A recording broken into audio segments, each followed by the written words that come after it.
Hello and welcome one and all. This is the American Patriots channel.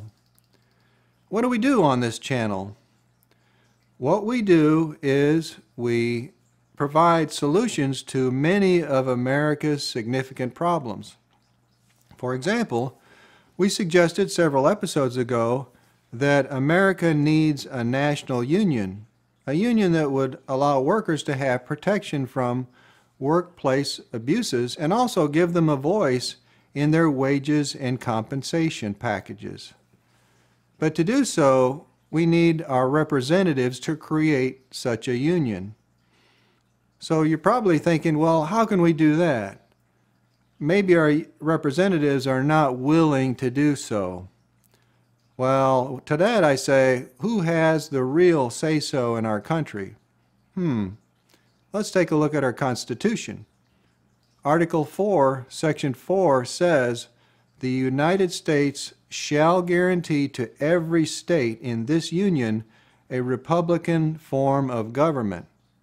A republican form of government is a government where supreme power resides with, fill in the blank. Who has supreme power in our country? It's us, the voters. Oh yeah. So if our representatives are not doing what we want them to do, such as create a national union or provide health care coverage for all of us, anything that we really think is important, we need to communicate that to them. We can call them, write them, send them a text message, whatever format you want, but we need to let them know what we want.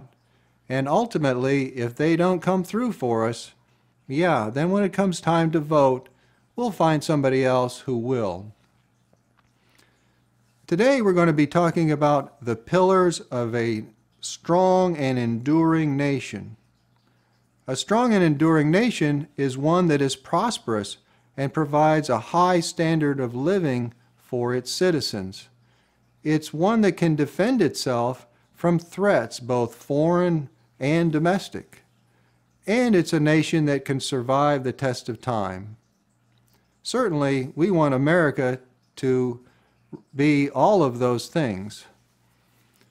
One nation that is very interesting to me, that sets an example, is the Roman Empire. It's just fascinating to me. That empire was so powerful, so strong. They had control of most of Europe and most of the Middle East as well. It was the most powerful nation in the world by far during their time. Are they around today? Oh, no, they're not. It's not too good if you have a strong nation that doesn't endure. We need both. So today we're going to be talking about the 6 pillars of a strong and enduring nation. So let's get started right now. All right, the first pillar of a strong and enduring nation is a national community. Now, I've already talked about this during the last episode, so if you want to look at the details of that, you can. So I'll just summarize for today. A national community could be representative by the phrase, "United we stand, divided we fall." We need to be united, and that's one of the key characteristics of a national community. In addition, a national community is representative by embracing diversity, understanding that the myriad of differences in our country is a good thing. It also embraces equality, and it is characterized by selflessness, by service, by benevolence and kindness to one another. And finally, it's characterized by personal responsibility, self-reliance, and taking responsibility and making sure that your outcomes are completed as you expect by taking responsibility and doing the work yourself. All right, so that's number 1. A national community is a pillar of a strong and enduring nation. Number 2 is a government that serves its people. Now here again, I have talked about this at length. There's been 3 episodes on this channel that have been directed towards our government. So if you want to look at those, you can, to refresh on the details. But the fact is, no corrupt government can survive. It will collapse under the weight of its own tyranny. And a good example is, the one I just talked about, the Roman Empire. Obviously, it was a very strong nation, but corruption destroyed it from within. Our founders warned us about this. They were very smart people, and they looked around at other nations that had preceded them, and they said that we need to be very careful about corruption. They pointed out one major area, which is our party system. So you might say, oh, wait a minute, what's wrong with our party system? We've got, the conservatives and the liberals, Republicans and Democrats, and they seem to be doing okay, right? What is this about corruption and going to destroy our country? Well, let's think about it for a minute then. Is there any sign that bad things are going on? Because our founders said that the parties will try to take total control. One of them will try to take over the whole show here. Let's see, back in January, there was an insurrection in the capital of our country. Some radical conservatives tried to take over. They stormed into our Capitol building and had our senators and congressmen and women running for their safety. So, maybe our founders had a point there. Well, what about the Democrats? Are they doing anything to try to take total control? Are they doing anything that would indicate that our founders were right? Well, let's see. Let's look at immigration. They don't seem to be all that upset about illegal immigration, and it would seem like they should be. People sneaking into our country is not a good thing. Why would they not be in favor of a wall and not be all that opposed to illegal immigration? I think we're all in favor of legal immigration, but not illegal. Well, they think that those illegal immigrants someday are going to become citizens, and they will become voters.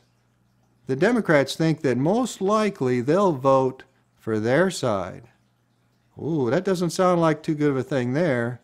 And in addition, they're talking about making Washington, D.C. and Puerto Rico states because they know those two areas generally vote towards the Democrats. So there'd be 52 states instead of 50, and they would take an overwhelming lead then if that happened. And they're talking about stacking the court to make the court system more of a political arm of the liberals, the Democratic Party. Okay, all of a sudden it looks like, both parties are trying to take control. So there is something to do with what our founders were warning us about. We need to make sure that we have a government that serves its people, not one that takes over and takes control of us. And how do we resist something like that? What if it did happen? Well, as you know, our founders wrote into our Constitution the right to bear arms. And I know, there's a lot of bad with that too. There's some nut jobs out there, doggone it. They get a hold of a gun and they hurt people and kill people. And we need to do something about that. Well, I'll have an episode on gun violence coming up here pretty soon, so we'll address that too. So the way I look at it is the right to bear arms is a necessary evil. It's kind of a bad thing, I agree, but at the same time, if we had a country that started to become kind of like a Venezuela, where they took away a lot of the guns of the citizenry, and then the military stepped in and the police, and they took control, and the citizens had no way to resist then. So now, you've seen countries like this, like communist China, North Korea. We don't want our country to look anything like those, and that's exactly what our founders were warning us against. We need a government that serves its people, pillar number 2. All right, well, let's move on to pillar number 3, which is faith. Yes, faith. Faith is believing in something where there's no concrete evidence.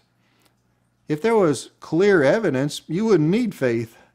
So in this case, when there's not enough evidence either way, you have to take a stand. You either have to believe in this way or in that way. And there's two kinds of faith that are needed to be a pillar of a strong nation. First of all is national faith. Faith in our nation. Confidence in ourselves and our own abilities. We know we can do it. We're a strong nation because we're made up of strong individuals. Also a confidence in our leadership. And a confidence knowing that in our history and traditions, we can handle any problem that comes up. We can handle a pandemic. Yeah, that's been terrible. We can handle World War I, World War II. We can handle a civil war. We can survive because we know we've done it. We know we have what it takes. Our Declaration of Independence also indicates that we have faith in two things, our Creator and in ourselves. And here's what the Declaration of Independence says about those two things. What it says is, first of all, that all men are created equal, that they are endowed by their Creator with certain unalienable rights, that among these are life, liberty, and the pursuit of happiness. All right, so the Declaration of Independence clearly indicates a faith in our Creator. It also says this. It says, for the support of this declaration, with a firm reliance on the protection of divine providence, we mutually pledge to each other our lives, our fortunes, and our sacred honor. So clearly there again it's indicating a faith in divine providence and also a faith in our own strengths. As it says, in our lives, our fortunes, and our sacred honor, we are going to protect our independence. All right, and then the other kind of faith that's a pillar of a strong nation is religious faith, faith in God. Ronald Reagan said this. He said, within the covers of the Bible are the answers to all of the problems that men face. Now think about it for a moment. Let's just spend a little bit of time thinking this over. Because there again, faith requires that you have not enough evidence to decide either way. Does God exist or does God not exist? So with the Bible, within its covers are the solutions to all the problems that men face. Do you think that the guys that wrote the Bible were smart enough that they could solve all of our problems? That they had all of the answers to anything that we face? Or maybe it's true that the Bible is actually God's Word. God would have all the answers to our problems. Something to think about. Another thing that's kind of interesting, it's a question to think over, is what happens when we die? Is our physical body all that makes us today? So that when we die, it just turns to dust and that's it, we're gone, there's nothing left. You know a lot of people. Don't they seem to have kind of an aura of energy within them? An aura that's more than just a physical body. It's as though they have kind of a spirit about them too, a spirit of energy and a spirit of goodness about them.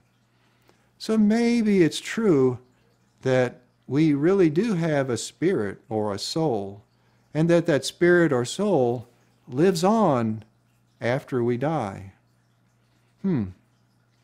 There's no evidence to prove either way, sorry, and it'd be easy that way. So it's just something to think about.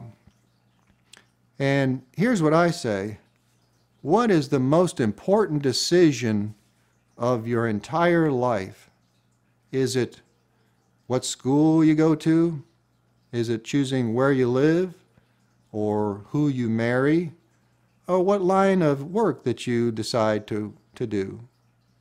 I say the most important decision of your entire life is your decision as to whether to believe in God or to not believe in God. Give it some thought because it's important. It really is.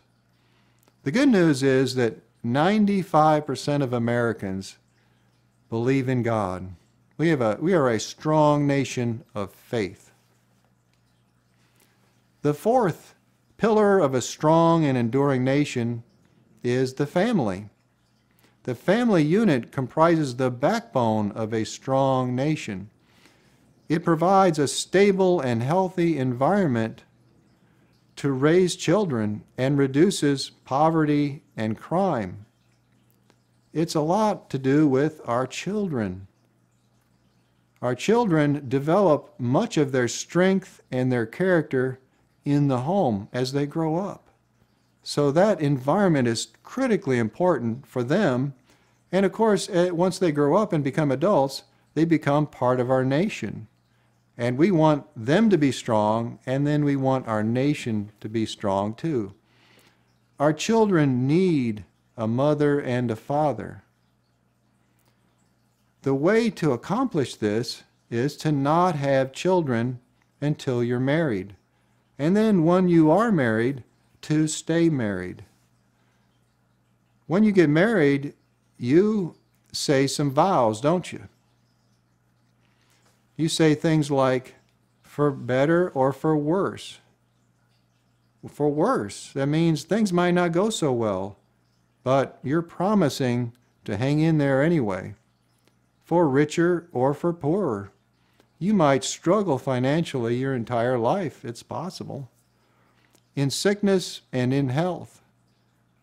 You or your spouse may get bad sick, but you don't want to run away from it because you want to stay with them and support them. And then finally, you promise to love and cherish them for all your life until you die. You see, marriage, a lot of people think of marriage as a contract. It's, I'll do my part if you do your part. It's like a business deal. And if somebody doesn't do their part, then the contract is null and void. Well, that's not true. Marriage is not a contract. It's a covenant. What's a covenant? A covenant is like a contract. It's a promise that I'll do my part and you do your part. However, there's a big difference there, which is that if one person breaks the covenant, if they don't do their part, the covenant stays intact. It is not null, it's not void, it's in force, even if one side does not do their part. To give you a personal story just for a moment, a little sidetrack. I found the most wonderful person in the world, at least to me. Her name was Karen, and I courted her for 2 years, hoping that maybe I could marry her. And I was the luckiest man in the world. She was like a soulmate to me, and we did get married. And yet, after about 28 years of marriage, Karen got cancer. And it was tough.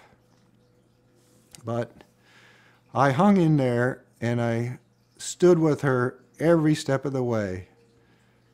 I loved her every day, and I still feel that I was married to the most wonderful, loving, and caring person in the world. And I had to witness the hardest thing a person would have to witness. I witnessed her die.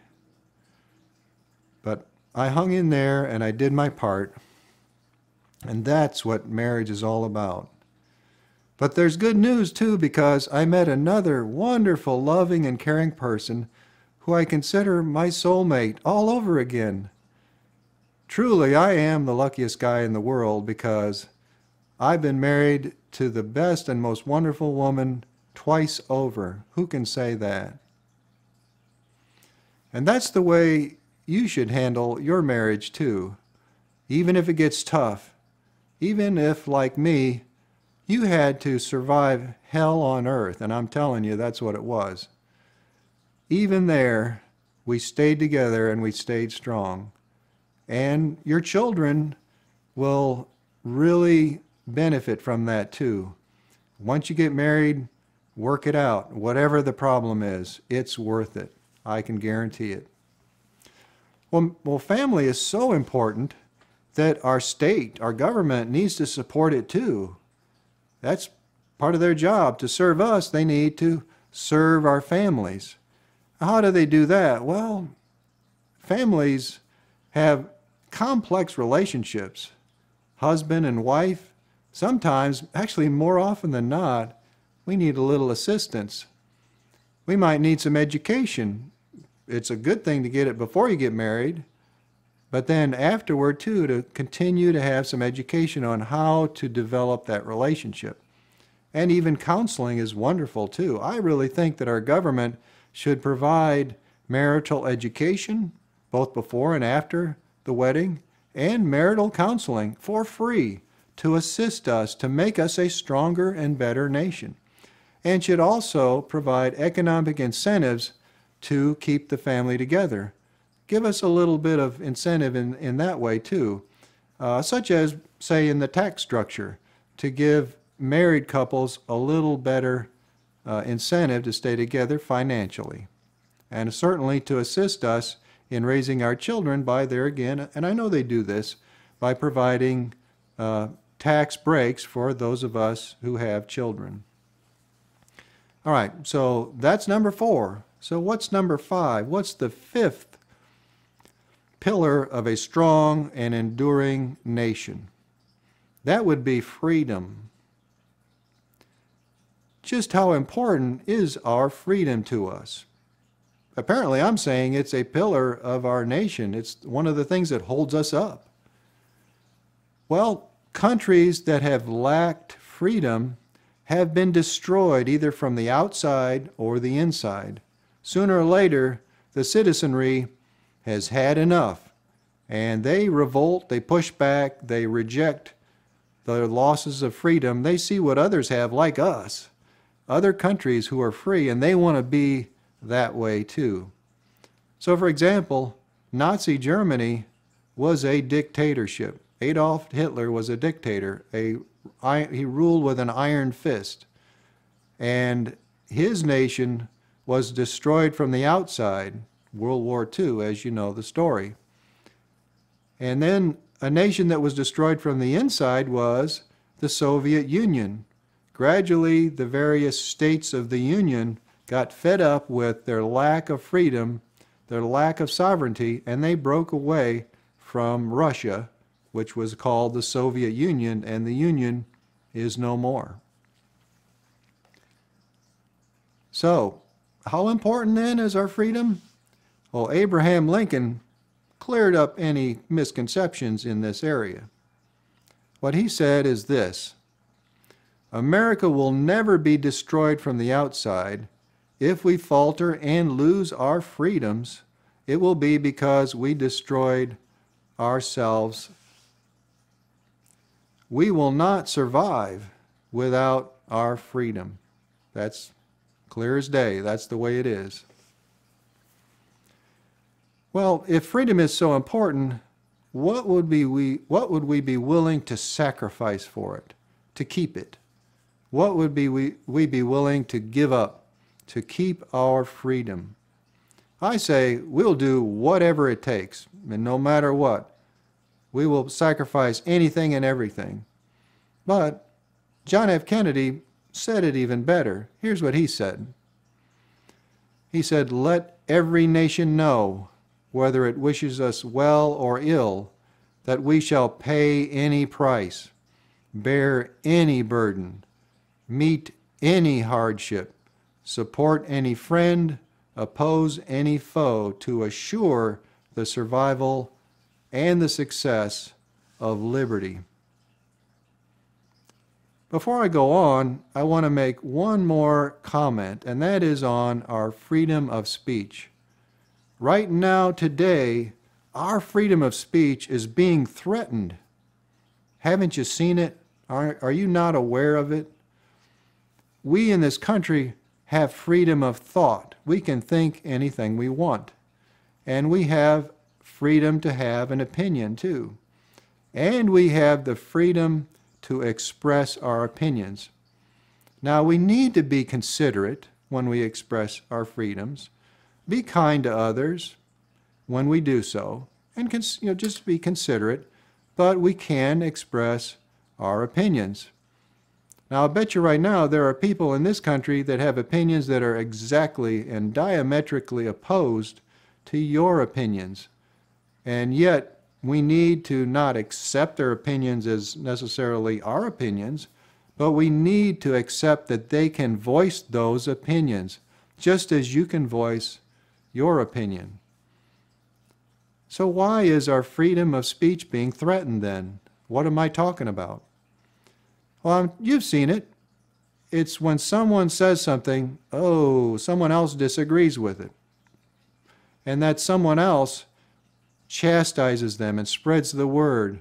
They ridicule them. They shout them down. They tell them to shut up. Silence is what they want. They don't want to hear that opposing opinion.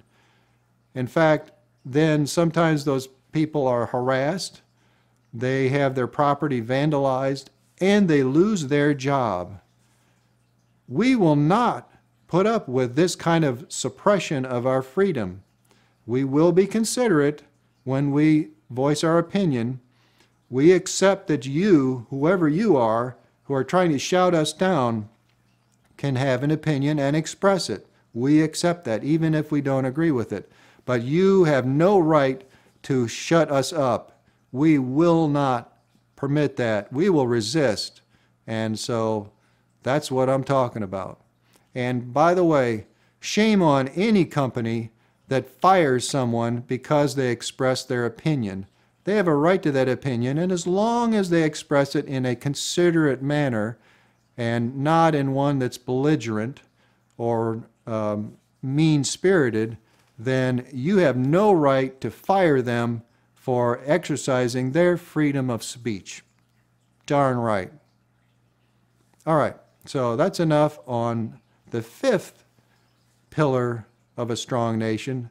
The sixth pillar is a thriving economy. A thriving economy allows its citizenry to prosper and also allows the nation itself to prosper. That way the nation has the capability to create and produce the necessary technology and materiel to defend itself. Yeah, if it means producing tanks and guns or whatever, or computer systems, whatnot, we need what we have to have in order to defend ourselves. And Ronald Reagan said this about it. He said, "But our strategy for peace with freedom must also be based on strength, economic strength, and military strength." In order to have a thriving economy, our citizenry needs to have a good education. And in addition, our employment outlook needs to be strong, where anyone who's seeking a job can find a job. And finally, we need a strong market system, the best in the world, and that one is capitalism. And so that's what we have too. So we're in good shape when it comes to a thriving economy. So those are the 6 pillars of a strong and enduring nation. It will ensure, if we keep those in place, that our nation will be strong, it will be able to defend itself, and it will be long-lasting. Those pillars are a national community, government that serves its people, faith, family, freedom, and a thriving economy. Well, that's all I have for today. Next time, we're going to talk about health care. everyone should have access to good health care, but it is so expensive. Not only that, but I believe everyone in this country should have health care coverage, and that's awfully expensive too. But I have solutions to those problems, and we'll look at those next time. You're not going to want to miss it. It's going to be very worthwhile. And there's much more to come after that. I will be talking about gun violence, about law and order, about social welfare, and many other topics as well. I look forward to discussing these and many more with you next time right here on the American Patriots channel. God bless our nation, the United States of America.